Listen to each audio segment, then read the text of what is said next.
This is all you'll need to make a Nightmare Before Christmas door. That looks pretty neat. You can modify it as you would like.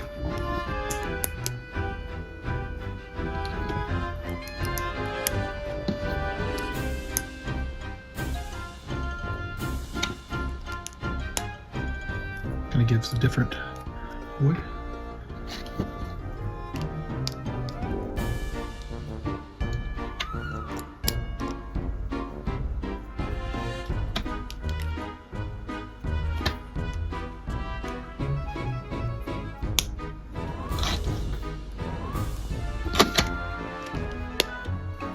Nice smooth door.